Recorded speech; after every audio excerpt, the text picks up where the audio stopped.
할렐루야.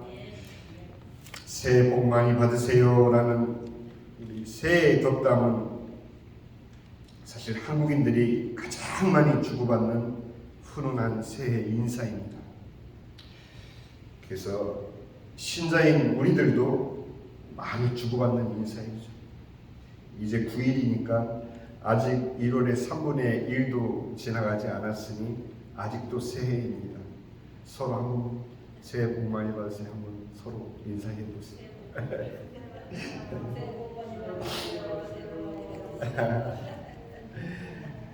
그래서 그런지 이 시편 1편은 주로 새해 첫 설교로 많이 들을 수 있는 본문이기도 합니다. 저 또한 이 시편 말씀을 오늘 성도 여러분들과 함께 나누기를 원합니다. 그러나 오늘 본문은 단순히 우리가 지금 주고받는 그런 의미의 복을 말하는 것만은 아닙니다.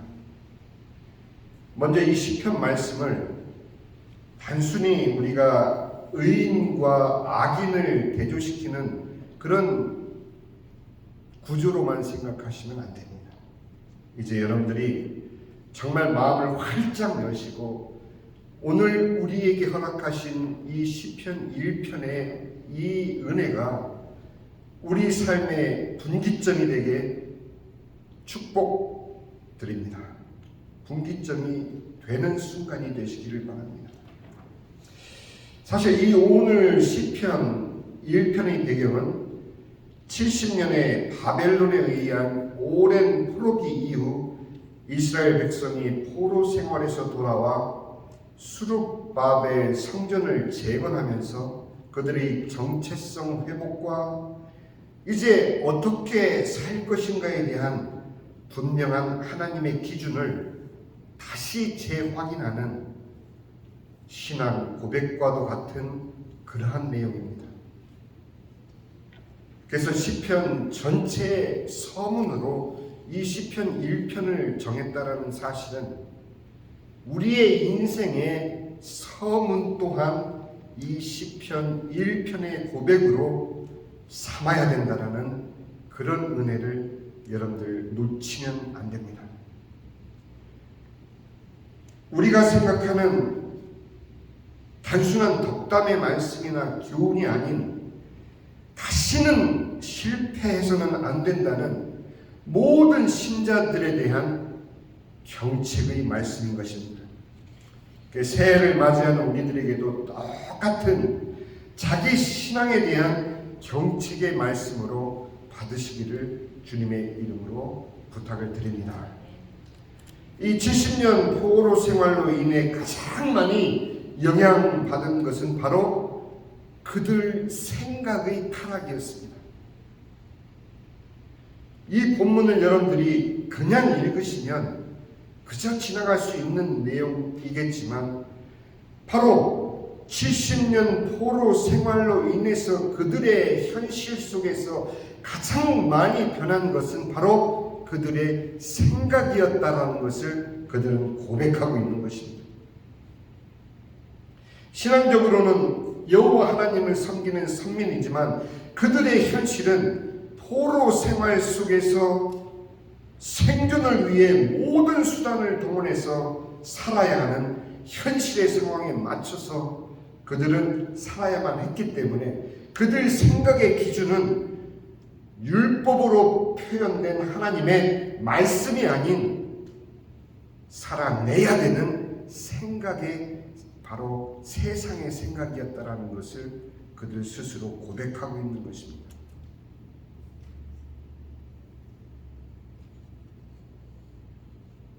복 있는 사람은 악인들의 꾀를 따르지 아니하며 이것은 바로 반어법적인 스스로에 대한 책망인 것입니다. 이 책망을 우리 스스로 오늘 이 시간 하셔야 됩니다. 우리의 잘잘못을 따지자는 이야기가 아니라 돌아봐야 되는 시점이라는 이야기죠. 왜? 우리가 허락받은 오늘 이 시간은 우리 생애에 있어서 가장 빠른 순간이요 가장 소중한 순간이기 때문인 것입니다. 지난날에 대한 추억은 잊으셔야 됩니다. 아니, 추억으로 간직하시면 됩니다. 그러나 그 시간에 붙잡혀 있어서는 안 되기 때문에 이 시편 기자는 분명한 자기 돌아봄을 통해서 스스로를 반어법으로 책망하고 있는 것입니다. 자, 생각의 타락은 무엇을 불러오죠? 생각의 타락은 살아가는 방법의 타락을 불러왔습니다.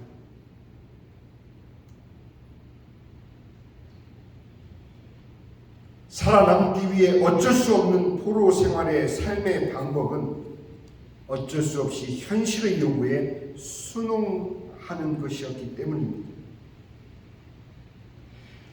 죄인들의 길에 서지 아니하며 복 있는 자는 악인들의 꾀를 쫓지 아니하고 악인들의 꾀를 따르지 아니하며 죄인들의 길에 서지 아니하며 스스로에게 다시 한번 스스로의 믿음을 돌이켜 세우고자 하는 시편 기자의 고백인 것입니다. 하나님의 말씀을 저버린 그들의 삶의 방식은 죄인의 길에서 사는 세상 사람들의 모습 그대로였기 때문에 시편 기자는 파괴된 예루살렘 성전이 수룹바벨에 의해 재건되기까지의 과정 속에 내부적으로 겪었던 혼란과 서로를 정죄하는 그들의 모습을 스스로 지적하며 다시는 신앙적으로 뿐만 아니라 오만한 자들의 자리에 앉지 않겠다는 다짐하는 자책의 소리를 우리들에게 들려주고 있는 것입니다. 공교롭게도 분단 70년을 넘긴 한국 민족 중에 있는 우리 기독신자들을 향한 경책의 소리로도 들리는 이 시편 1편의 말씀을 통해 오늘날 우리 자신의 영적 현실을 우리는 직시해야만 합니다. 살기 위해서라는 명분으로 현실 속에서 우리의 생각은 얼마나 많이 악인의 꾀를 따르며 죄인들의 길에 섰으며 나는 믿음이 있노라 하며 나는 이런 직분이 있노라 하며 얼마나 우리 스스로 오만한 자들의 자리에 앉아 있었던가를 우리는 돌아봐야만 됩니다. 그래서 그대로 또 한 해를 살아가서는 안 되기 때문에 우리는 이 시편 1편의 말씀을 오늘 붙잡고자 하는 것입니다. 그렇지 않으면 바로 이어지는 4절에서 6절의 경고가 어느 날 우리에게 현실이 되어 우리를 심판할 것이기 때문인 것입니다. 무서운 말씀입니다. 그러나 피해갈 수 없는 말씀입니다. 우리가 서로 주고받는 덕담의 말로만으로 지나치기에는 이 말씀의 무게는 너무도 무거운 것입니다. 시편 1편 4절 악인들은 그렇지 아니하며 오직 바람이 나는 겨와 같도다. 우리의 생각은 알맹이 없는 껍데기뿐인 겨와 같은 신앙으로 세상 사조의 유행을 따라 살 수밖에 없는 심판에 빠지게 됩니다. 1절에서 3절까지의 신앙 고백을 지켜내지 못하면 우리는 4절에서 6절의 현실의 심판에 처해지고 마는 것입니다. 이 말씀을 여러분들이 오늘 정말 깊이 받아들이셔야 되는 것입니다. 5절에 그러므로 악인들은 심판을 견디지 못하며 죄인들이 의인들의 모임에 들지 못하리로다. 그런 겨와 같은 신앙의 무리들은 아무리 많아도 결코 의인들의 모임에 들 수 없다라는 하나님의 말씀의 엄중한 경고인 것입니다. 종교인들의 삶은 살아갈 수 있겠지만 개와 같은 군중 속에 파묻힌 채 내 안에 당연히 채워져야 되는 알곡을 우리는 놓치고 사는 그런 삶의 심판에 빠질 수 있기 때문인 것입니다.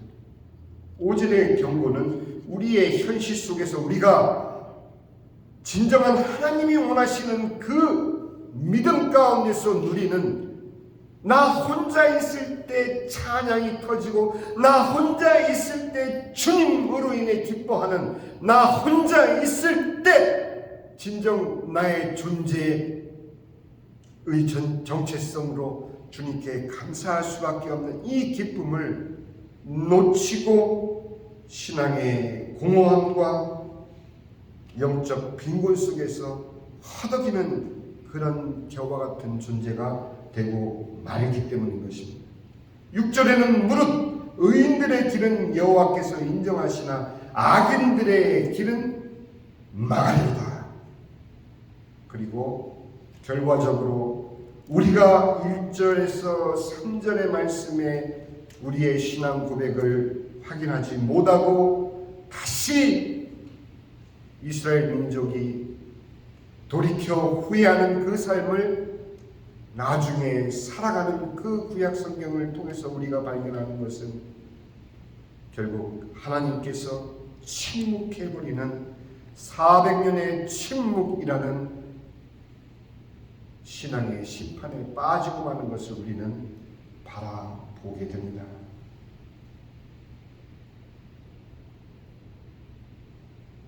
이제 우리가 소망을 가져야 되는 의인의 길을 살펴보고자 합니다. 바로 우리 모두가 가야 하는 길입니다. 올 한 해는 이제부터를 시작으로 이 길을 걸어야 됩니다. 오직 여호와의 율법을 즐거워하여 그의 율법을 주야로 묵상하는도다. 시편 1편 2절이죠. 이 축복을 우리가 붙잡아야 됩니다. 여기서 오직이라고 강조한 까닭은 다른 길이 없기 때문입니다. 그저 우리가 하나님 말씀 읽거나 하나님 말씀 붙잡거나 너무 통상적으로 우리가 말해왔던 그런 의미가 아닌, 우리가 복 있는 자의 삶을 살아내기 위해서 오직 한 길, 그 길은 바로 우리가 여호와의 율법을 즐거워하여 그 율법을 주야로 묵상하는 그 길밖에 없습니다. 그러나 너무 막연하죠. 어떻게 즐거워합니까? 여기서 즐거워하다에서의 즐거움으로 번역된 그 히브리어 헤페츠의 뜻은 기쁨과 그리고 갈망, 그 두 가지의 의미로 쓰이고 있습니다. 우리가 읽은 한글 개정 성경은 즐거움, 즉 기쁨으로 번역을 했지만 저는 오늘 이 뜻을 갈망으로 선택하겠습니다. 갈망. 기쁨이라는 뜻보다 갈망으로 선택하겠습니다. 그리고 묵상하는으로 번역된 히브리어 하가는 문자적으로 중얼거리다 하는 뜻입니다. 묵상은 여기서 파생된 2차적인 뜻입니다. 그래서 저는 오늘 이 해석을 우리가 붙잡기 위해서 새롭게 이 말씀을 드립니다. 저의 해석은 오직 여호와 하나님의 말씀을 갈망하여 주의 말씀을 주야로 읊조리는도다. 이 내용으로 우리가 어떻게 의인의 삶을 살아갈지를 이제 보기를 원합니다.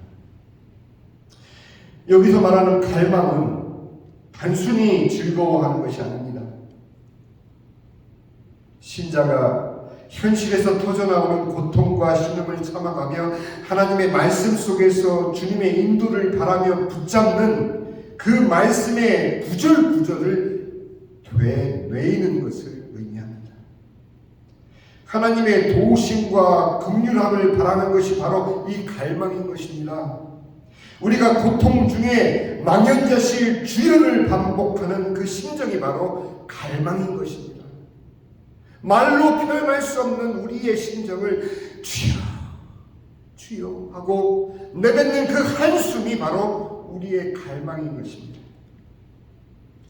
그리스도라 하느니가 오실 줄을 내가 아노니, 그 여인은 현실적으로 고립된 그 삶 가운데에서 오직 이 하나의 소망으로 그는 버텨내고 있었습니다. 바로 사마리아 여인을 말하고 있습니다. 그리스도라 하느니가 오실 줄을 내가 아노니, 이것이 갈망입니다.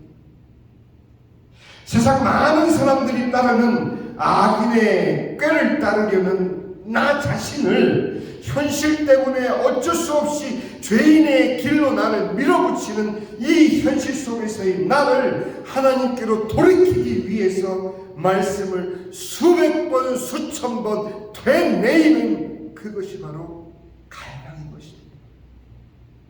그저 한번 읽고 훅 지나가는 그 말씀은 세상의 다른 글과 다를 바가 없습니다. 아, 이게 이렇게 되는 거구나 하고 그냥 이해하는 그 말씀으로는 이 갈망을 우리는 경험할 수 없게 되는 것입니다. 율법을 갈망하며 주야로 하나님의 이 말씀을 읊조리는도다. 암기를 해서 몇 장 몇 절 하나님이 세상 이처럼 다 이렇게 하는 것이 읊조리는 것이 아니라 고통 가운데서 정말 나 혼자만이 짊어져야 되는 내 마음의 짐 가운데서 소리 없이 내 심령 가운데서 주님께 드리는 주여 주여, 이 한마디가 그 여호와의 율법을 담고 있다는 것입니다. 그 심정으로 주님의 말씀을 붙잡을 때 하나님의 말씀은 살아 역사하시는 것입니다. 벽에 점 찍어놓고 노려보고 그러는 것이 아니라 우리 삶 가운데서 이 말씀을 여러분들은 경험하셔야 됩니다. 누가 과연 이 고통의 길을 형통이라고 하겠습니까? 형통하지 않아요. 주님께서 주시는 우리의 형통의 축복은 어떤 것이 형통의 축복입니까? 모든 일이 형통하리라 하시는 이 형통, 그 형통은 다름 아닌 시편 기자는 그가 하는 모든 일이 다 형통하리로다 하고 약속합니다. 내가 원하는 결과를 얻는 세상의 형통이 아닌 바로 죄인의 길에 서지 않고 오만한 자의 자리에 앉지 않기 위해 몸부림치는 의인의 삶을 위해서, 그 의인의 삶의 몸부림이 바로 하나님이 인정하시는 형통의 길이라는 것을 시편 기자는 말하고 있는 것입니다. 주님이 주시는 형통은 우리가 생각하는 그 형통과 같지 않습니다. 시편 105편 16절에 그가 또 그 땅에 기근을 들게 하사 그들이 의지하고 있는 양식을 다 끊으셨도다. 그가 한 사람을 앞서 보내셨으며 요셉이 종으로 팔렸도다. 그의 발은 착고를 차고 그의 몸은 쇠사슬에 매였으니 곧 여호와의 말씀이 응할 때까지라. 그의 말씀이 그를 단련하였도다. 우리가 알고 있는 요셉은 형통의 대명사이지 않습니까? 간수장이 모든 일을 그에게 맡기고 돌아보지 아니하였다. 여호와가 그와 함께 하심을 보고 형통함을 보고 그의 현실에서 모든 자가 요셉을 형통한 자로 인정했지만 그 형통은 다름 아닌 그를 단련하는 형통이었습니다. 이처럼 우리의 삶에 하나님의 말씀이 응하시기 위한 과정을 인내해내는 것이 바로 믿음인 것입니다. 이것이 믿음의 형통인 것입니다. 우리가 진정 하나님의 자녀라면 그 삶의 고통 속에서의 갈망은 바로 믿음의 증거인 것입니다. 그 증거가 있는 신자는 이 땅 사는 동안 결코 좌절이란 있을 수가 없다는 것이 우리가 고백하는 신앙 고백으로 주님께 드려지는 것이 바로 믿음인 것입니다. 믿는다면서요. 신앙이 있다고 하면서요. 주님이 내 안에 내주하고 계시다면서요. 그렇다면 우리는 성령이 친히 우리의 영과 더불어 우리가 하나님의 자녀인 것을 증언하시나니 자녀이면 또한 상속자 곧 하나님의 상속자여 그리스도와 함께한 상속자니 우리가 그와 함께 영광을 받기 위하여 고난도 함께 받아야 할 것입니다. 여러분 하나님의 자녀 맞습니까? 맞으시면 아멘 하세요. 하나님 자녀 맞으세요?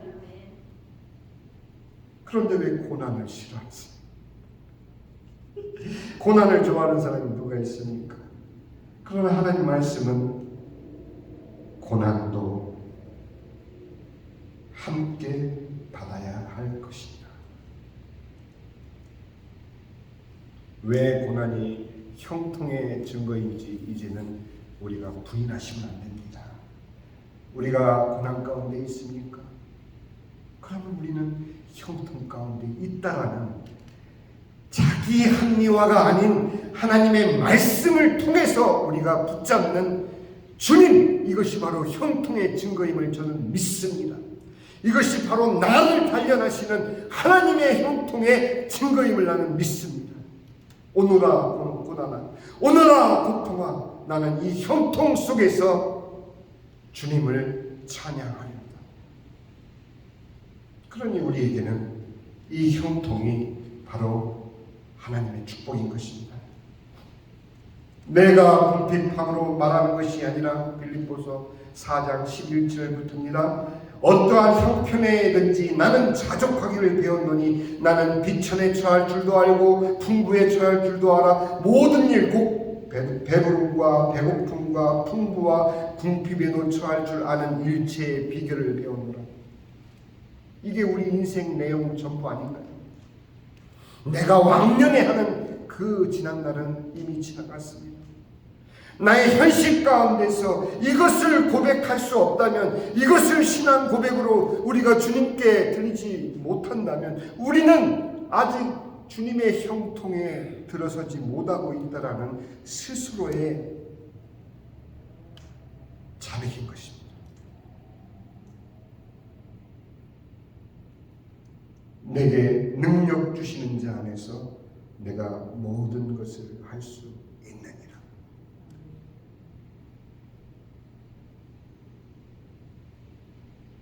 부족함이 찾아올 때, 연약함이 느껴질 때,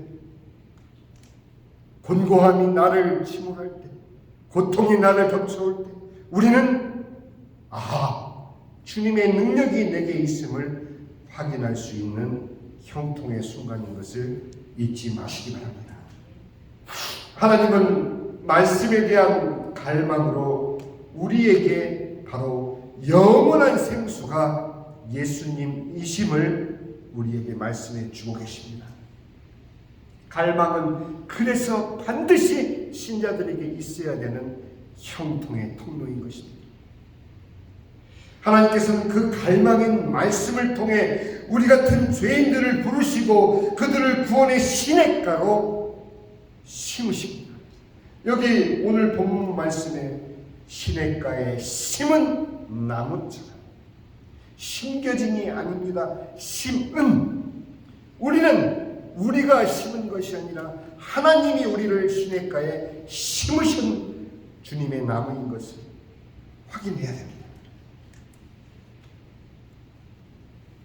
예수님을 믿고 구원 얻은 모든 하나님의 자녀를 친히 하나님이 영원한 생명 시냇가에 심으셨다라는 것을 오늘 이 시간에 여러분들 주님께 신앙 고백 드리시기를 바랍니다.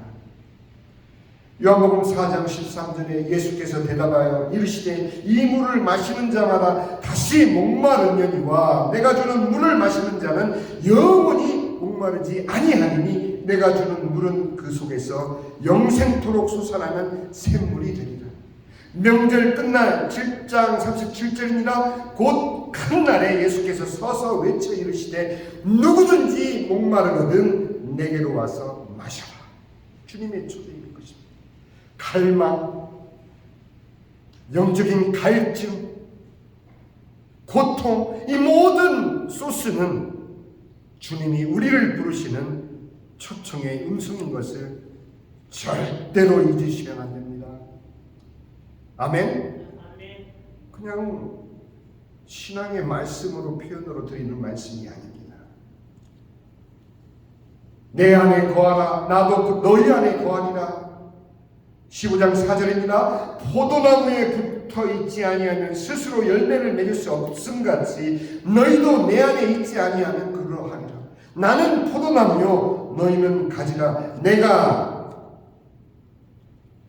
그 안에 그가 내 안에 내가 그 안에 거하면 사람이 열매를 많이 맺나니 나를 떠나서는 너희가 아무것도 할 수는 없으니라. 바로 이 말씀이 시냇가에 심은 나무처럼 잎사귀가 마르지 아니하고 철 따라 열매를 맺으며 모든 일에 형통한 자가 되는 것이 바로 주님이 주시는 복 있는 자의 축복인 것입니다. 다른 것이 아니라 우리가 예수 그리스도 안에서 발견하고 누릴 수 있는 이미 허락받은 주님의 축복을 다시 한번 여러분들 확인하시길 바랍니다. 오늘 우리가 이 시편 1편을 통해 확인하는 우리의 형통은 드디어 영원한 새하늘과 새 땅까지 우리를 인도해 갈 것입니다. 이 형통을 따라 사는 우리가 되어야만 합니다. 그것을 믿고 지금을 인내하는 것이 바로 신자의 삶입니다. 이거 말장난처럼 우리의 고통을 합리화하려는 그런 말씀이 아닙니다. 어떤 큰 업적을 남기는 것이 신자들의 삶이 아닌 것입니다. 살아서 자랑거리를 많이 만드는 것이 형통의 길만은 아닙니다. 열매를 이것을 열매로 생각하시면 안 됩니다. 여러분들 가슴 속에서 갈망 가운데 하나님을 홀로 부여잡고 하나님을 홀로 부르짖으며 하나님을 갈망하며 붙잡는 이 말씀을 통해서 내 안에 알알이 맺혀지는 그것이 바로 주님이 주시는 형통의 열매인 줄 믿으시기 바랍니다. 최고의 축복을 약속하신 하나님의 말씀을 갈망하는 자가 바로 진정한 복 있는 자인 것입니다. 하나님의 말씀은 이미 우리에게 우리가 결국에는 어떤 축복을 받을 수밖에 없는 존재인지를 우리에게 말씀을 주고 계십니다. 우리 다 같이 이 말씀을 함께 찾아보기를 원합니다. 제일 끝에 있는 계시록 21장 3절에서 7절 말씀입니다. 요한계시록 21장 3절에서 7절 말씀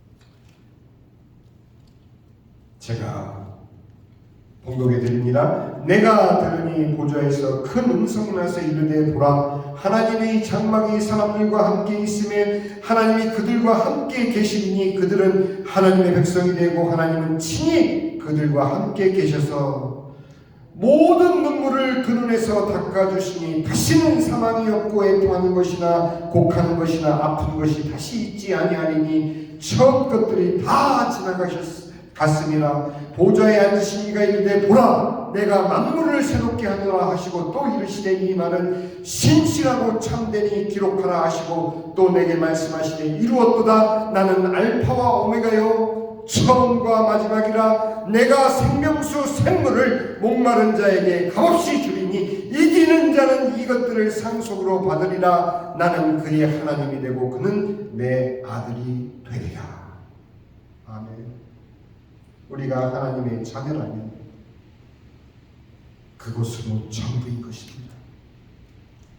그거 외에 우리가 또 움켜잡아야 되는 그 어떤 것이 있는 것이 아닙니다. 예수 그리스도의 복음은 우리 신앙의 전부인 것입니다.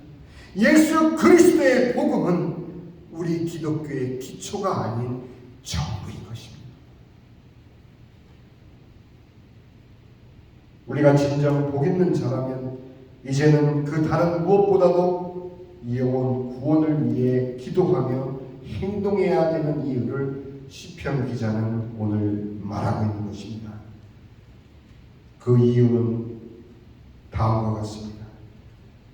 악인들은 그렇지 아니하니요 오직 바람이 나는 겨와 같도다. 그러므로 악인들은 심판에 견디지 못하며 죄인들이 의인들의 모임에 들지 못하리로다. 무릇 의인들의 길은 여호와께서 인정하시나 하나님의 자녀들의 길은 하나님께서 인정하시나 악인들의 길은 망하리로다. 계시록 21장 우리가 7절까지 봤지요. 8절을 보면 그러나 두려워하는 자들과 믿지 아니하는 자들과 흉악한 자들과 살인자들과 음행하는 자들과 점술가들과 우상 숭배하는 자들과 거짓말하는 모든 자들은 불과 유황으로 타는 못에 던져지리니 이것이 사망 두째 사망이라. 여기서 가장 무서운 말씀은 믿지 아니하는 자들과입니다.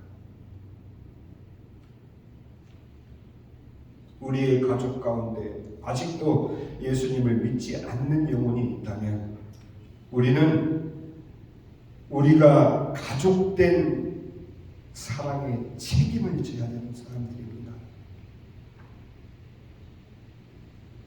신자가 그들을 위해 어떻게 참 무심하게 아무것도 하지 않을 수가 있는지, 나 자신을 포함해서 우리 신자들이 하나님 말씀으로 너무도 분명한 믿지 않는 자들의 결과를 알고 있으면서도 내 가족 중에 있는 불신자, 믿지 않는 가족들을 위해 왜 우리는 가족된 책임을 이처럼 무시하고 살아가고 있는지. 물론 기도하고 있겠지. 그러나 그것으로는 부족합니다. 우리는 움직여야 됩니다. 무엇이든 시작을 해야 됩니다. 이제부터는 무엇이든지 시작을 해야 됩니다. 우리의 시간과 물질과 우리의 은사와 우리 마음에 있는 우선순위를 그들을 위해서 주님께 드려야 되는 것입니다. 지금 우리의 마음의 우선순위를 빼앗고 있는 것이 무엇입니까? 정말 우리가 신자입니까?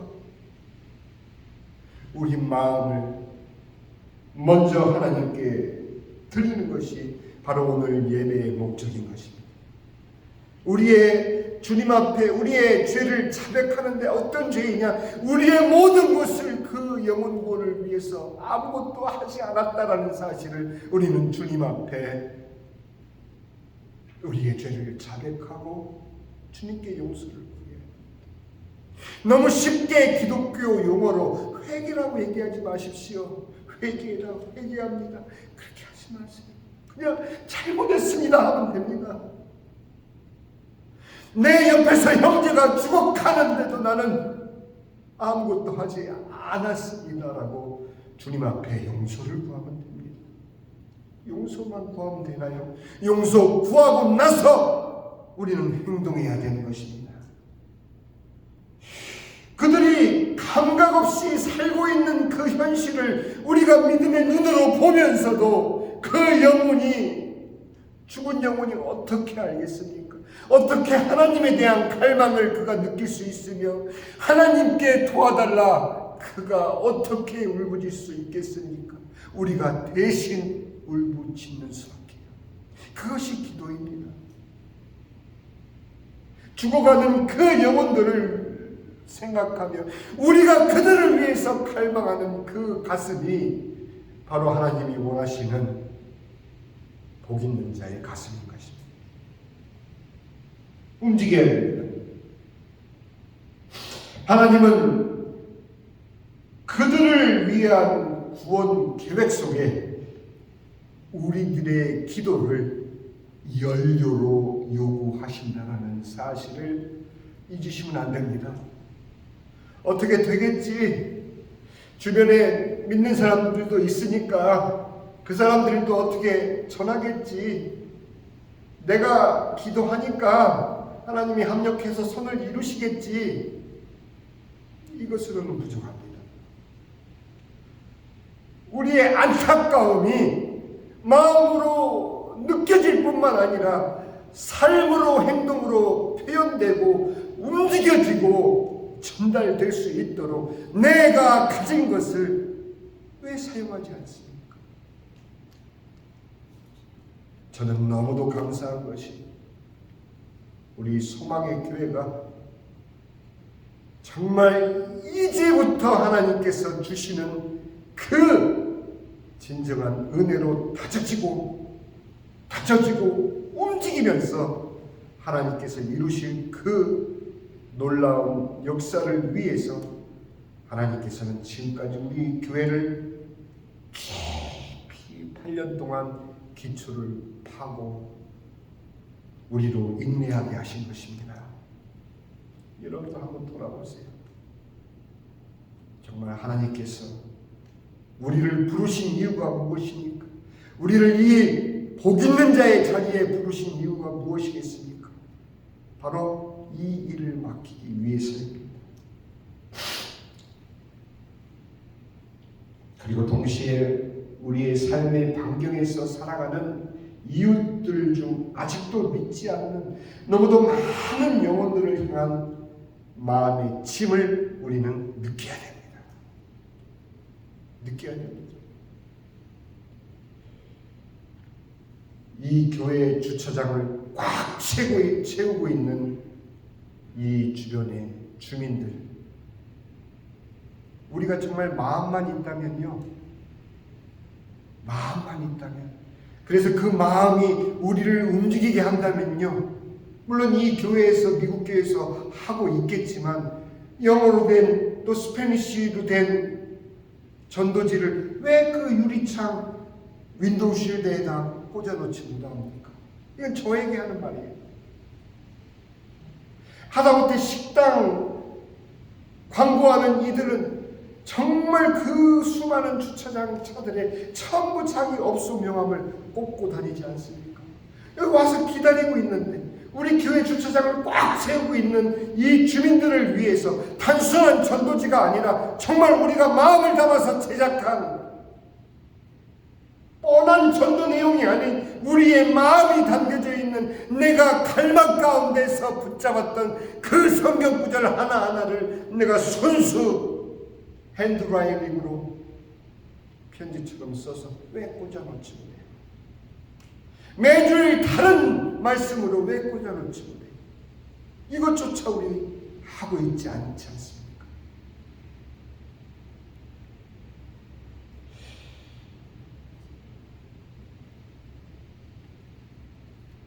이것이 없다면, 이 마음의 갈망과 이 마음의 짐을 우리가 느낄 수 없다면 우리는 도피자요, 도망자요, 우리는 결코 복 있는 자의 자리에 설 수 없는 자이고 합니다. 저는 오늘 올해 이 예배를 통해서, 사모님 잠깐만 한숨 내주세요. 이 예배를 통해서 우리가 확실히 붙잡기를 원합니다. 누구 돌아볼 것도 없어. 얼마나 좋습니까? 얼마나 좋습니까? 이 너는 예배당